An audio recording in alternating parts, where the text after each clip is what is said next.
मैं आपको अपने मित्र नीलेश की बहन नीलिमा और उसकी साली नीतू की आप बीती आप लोगों को बताना चाहती हूँ। कुछ दिनों पहले नीलेश ने मुझे बताया था कि उसकी बहन की मौत हो गई है। ये सुनकर मैं बहुत दुखी हो गई और मैंने उसकी मौत का कारण पूछा तो उसने पूरी घटना मुझे सुनाई। कुछ दिनों पहले नीलेश उसकी बहन नीलिमा और साली नीतू के साथ कहीं घूमने गए थे। नीलेश की बहन और नीतू दोनों बहुत अच्छी दोस्त थी। लौटते वक्त काफी रात हो गई थी।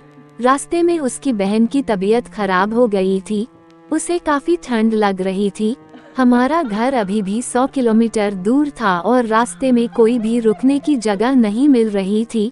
थोड़ी देर के बाद हमें एक होटल दिखाई दी तो नीतू ने होटल में रुककर उसकी बहन को आराम देने को कहा। उस होटल के काउंटर पर हमने जब रूम के लिए पूछा तो उसने बताया कि सभी रूम फुल थे, क्योंकि उस रास्ते पर केवल वही एक ढंग की होटल थी। लेकिन तभी होटल के मैनेजर ने बताया कि एक रूम खाली था, रूम नंबर 13।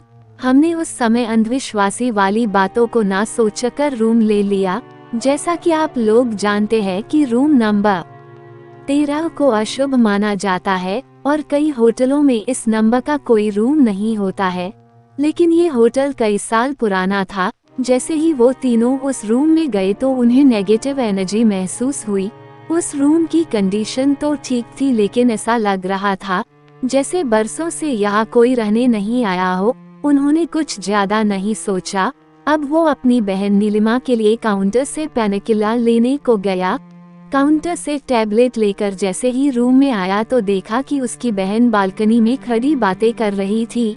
नीलेश मैंने सोचा नीतू और उसकी बहन दोनों बालकनी में बातें कर रही है, लेकिन जैसे ही उसके पास गया तो उसकी बहन के अलावा कोई नहीं था। उसने उसकी बहन से पूछा कि तुम किससे बातें कर रही थी, तो उसने सिर्फ सर हिलाकर मना कर दिया। तभी नीतू वॉशरूम से आई। नीलेश घबरा गया कि अगर नीतू वॉशरूम में थी तो नीलिमा किससे बात कर रही थी। नीलेश ने नीलिमा को टैबलेट दी और सो जाने को कहा। अब नीतू और नीलिमा दोनों बेड पर सो गए और नीलेश सोफे पर सो गया। सुबह जब क्लीनर कमरे की सफाई के लिए आया तो दरवाजा खुला था और वो जब अंदर आया तो देखा कि कमरे में खून था और नीलिमा मर चुकी थी। क्लीनर जोर से चिल्लाया तो मेरी नींद खुल गई और देखा कि नीलिमा की मौत हो चुकी थी और नीतू बेहोश हो गई थी। नीलेश जोर जोर से रोने लगा और मैनेजर को बुलाया। मैनेजर ने तुरंत एम्बुलेंस को बुलाया और दोनों को हॉस्पिटल ले गए। नीलिमा तो मर चुकी थी, लेकिन नीतू को थोड़ी देर में होश आ गया। जैसे ही नीतू को होश आया तो उसके पीछे उसकी बहन की आत्मा थी जो उससे बोल रही थी, तूने मुझे मार दिया। यह कहकर वो गायब हो गई।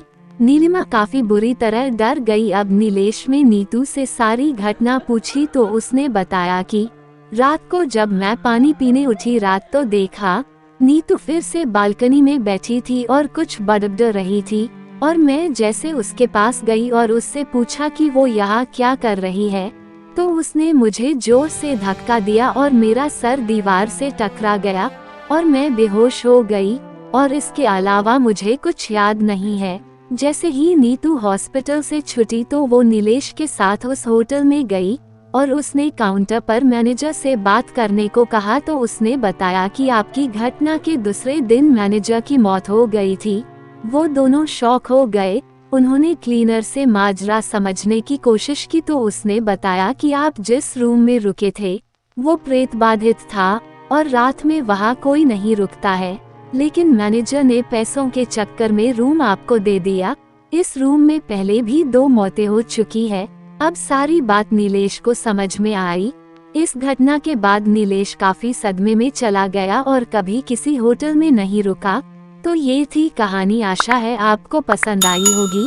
वीडियो पसंद आए तो चैनल को सब्सक्राइब करना ना भूले। धन्यवाद।